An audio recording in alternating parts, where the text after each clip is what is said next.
Good morning, everybody. This is Tom from Tom and Ruth podcast. How is everybody doing today? I got me a new handy dandy little microphone. We're doing a test on this broadcast. So hopefully it's coming in clear. If it's not, you guys let me know.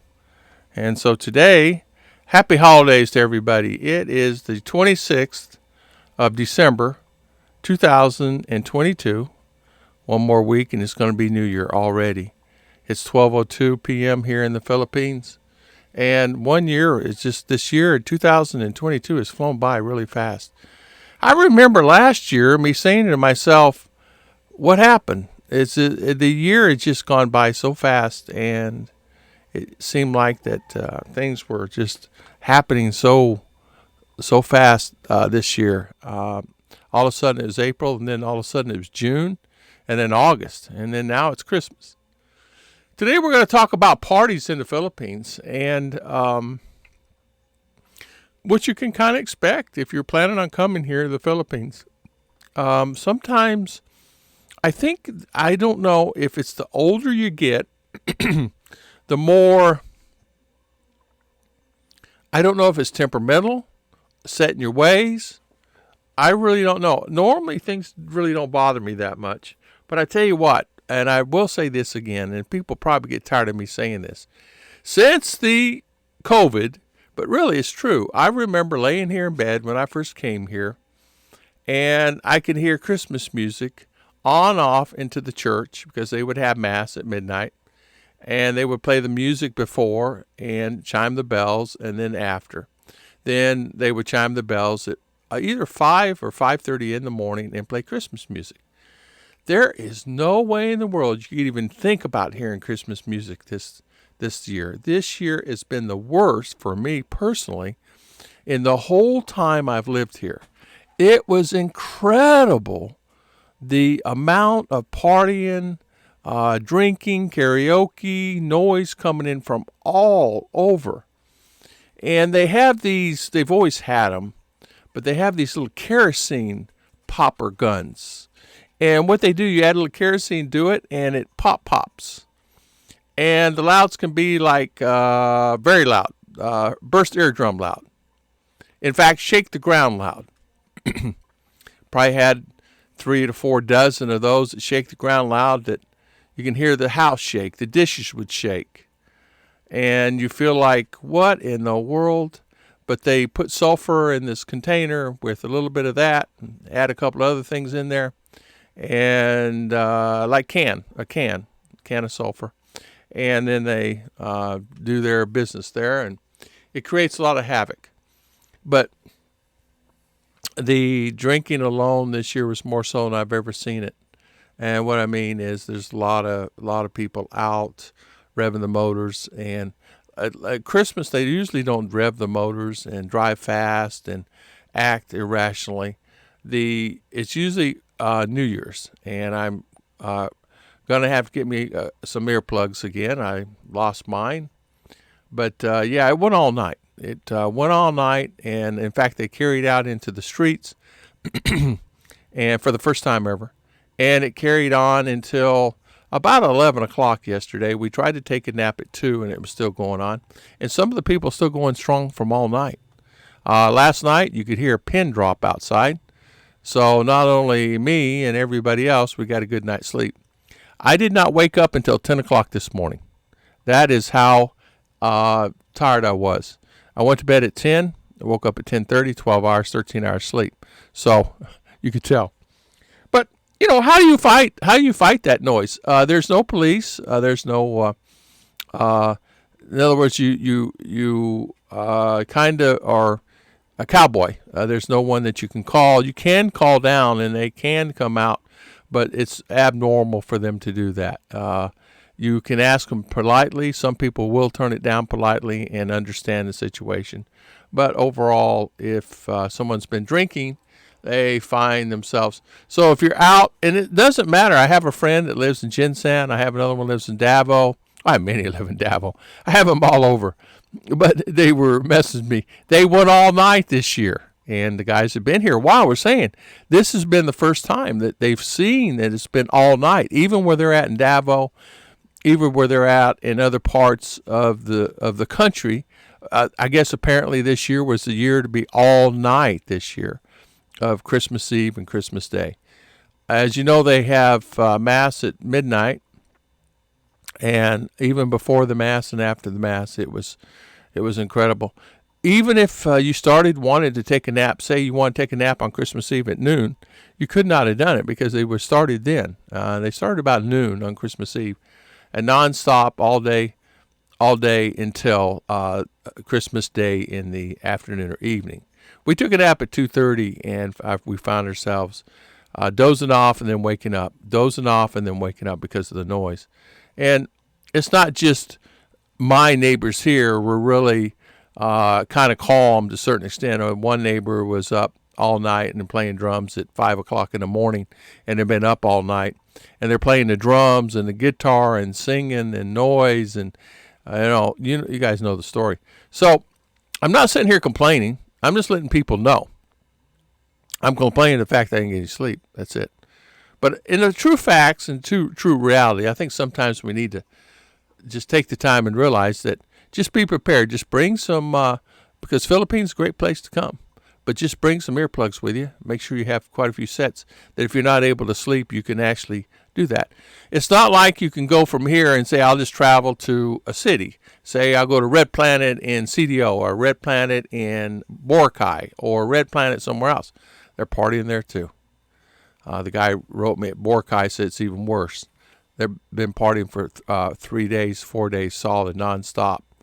So he said, I can't wait to get back home so I can go back to bed and get some good sleep. But as you know, it's the Philippines, and that's what they do. Great culture, great country, great people. But you just have to be prepared for that. We also, too, it's like parents sometimes will not say to the children, hey, it's time to go to bed. It's that time of the night that I'd like for you to go to bed, It is 3 a.m. and can we kind of button this up? But parents necessarily don't do that of any age. There's children out there that are 6, 7, 8 years old. Some are sleeping in the chairs and having a good time. But that's what it's like. It's just a little different. And I think a lot of times you don't realize that that's one thing you have to be on the lookout for. So, partying in the Philippines, it can wake you up. Ruth and I were thinking too, during this time, it's a time of people that are alone, and during this week and part of last week, and even the weeks to come, it's Christmas time, people are alone, holiday time. So please take the time to go out and visit everybody and share your blessings with them. If it's not just a hug and tell them, hi, I love you, and make sure you're okay, things like that, because there's so many people out there that are lonely, even the ones that come here that are lonely. And even if you're a expat coming here, you don't realize that just because you find someone, you still can be lonely. Just because you have someone in your life does not mean that your loneliness disappears. Loneliness is something you kind of can bring it with you, and a point I'm trying to make here is maybe you miss your family in the States. Maybe there's an aunt or uncle still alive, or mother, father still alive, or a son and daughter, grandkids still alive that you can go visit, and maybe during this time. And that's kind of what Ruth and I want to do. I want to go see the family and maybe see the grandkids, something like that, and make sure everything is okay. People will tell you everything's okay, but really overall, is it okay? I think too, we get complacent at times, and so you get comfortable in our world and get comfortable what we're doing, and don't really realize and think about how people are affected during this holiday time, and depression hits in and everything else. I know that my friend was telling me that he's alone here in the Philippines, and that kind of touched me a little bit, because we were talking, and I said, why are you alone? You came here to find a Filipina. The relationship went sour, and you're still alone? And that was 8, 9 months ago. Yeah, I can't seem to find the right girl, the right person for me. I can't seem to go to the next step, and I can't seem to find someone that I can be with. And I said to myself, that's sad. And even though you have someone, does not mean you can have that one person forever. And even if you get married, does not mean that the relationship's going to be rosy all the time, because you got American culture, Western culture, and the Filipino culture, not always mixed together. Not always. Even Ruth and I have been married 7 years. I question, what did you say? I don't understand what you're saying. Then she gets mad because she has to repeat herself 2 or 3 times. But I don't understand what the point she's making. She may be using the wrong word, wrong sentence, wrong statement. And then I said, oh, okay. Then I answered, this is what I thought you said. And she, oh, yeah. And she understands. And then she says, oh, okay. But a lot of people won't do that. We've learned that if there's a problem or we don't understand something, we'll just say something to each other straight up. Hey, I don't understand what you're trying to say. Say it in English, say what you're trying to say. She said, I'm speaking English. I said, I know you are, but I said, I don't explain the words. And sometimes, like the other day, I love her to death. The other day, she's saying a word. It was meadow, Meadow. And she just pronounced it differently. And I kept saying, spell it. And she spelled it. And I said, and I decided it was best me not to critique and tell her that the way she pronounced it is wrong, because it was not the right time or the right place. So you have to really kind of say to yourself, it's not worth the heartache for me to tell her, because my personality is, if she does that to me and she tells me, I let it go. I don't let it hang on me. But if I tell her and critique her, she'll get upset about it, because she always tries to do the very best she can, and I don't want her to be upset. So I love her, and sometimes you have to do that. Sometimes you have to kind of say to yourself, all right, I'll wait and not do that or critique or any of that stuff. And I'm not really a person that critiques. I do like things a certain way, but I don't like it in a way it has to be that way. If somebody has a better idea, it's fine. I know that during this time, we used to travel. We used to go places, and during this time, we chose to stay home because trying to save a couple of bucks because of our future. So because you can easily spend $300, $400, $500, $600 or $1,000 going, flying, wherever you're going to go, and doing the things you need to do. Because, as you guys know, money doesn't grow on trees. So, but the culture here is they live for the day and don't worry about tomorrow. So if they have, say, for instance, people are working and they have money, they got their 13th pay. So they get their regular 12 months. So say they make $20,000, so they got an additional $20,000. So they got $40,000 this month.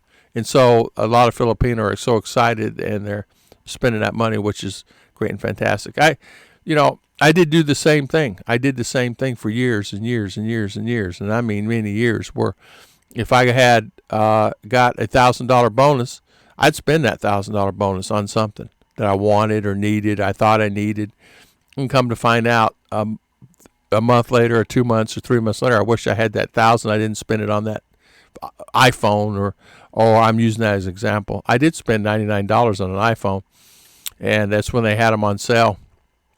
And I remember wishing I did not buy it, because it was a refurbished phone. It was fine. It was fantastic. But my Android was as good or better than the iPhone at that time.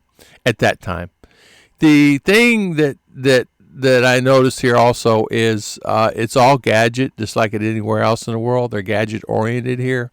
Facebook, our internet was down yesterday, not because of overloading of the internet. A truck was driving down the road, and our line apparently was too low for the 15, 20 feet that this truck was coming down the road, and nailed it and killed it. So we had to get new internet wire this morning. But the guy was so good. He came out on Christmas. Shout out for him. Took the time out, came out, inspected it, and said, hey, I'm going to have to send guys out tomorrow. I can't fix it. I thought I could fix it, but I can't, because they had to run new wire. And they got it up and running this morning within an hour. Spot on company, a lot better than what I was dealing with PLDT and Globe. It's a local service here that the guy just performs whatever the need is. So, for an example, if you're down, he fixes it. He don't wait no week or anything else. He fixes it within the hour.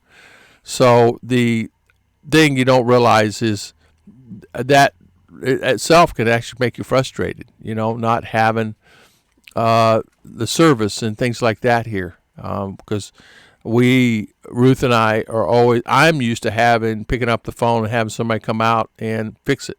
Oh, I can't be there until tomorrow at 2 o'clock. That's fine. Calls me at 2 o'clock. I can't be there till 4. That's fine. But here, for an example, they don't even call you. They just don't show up.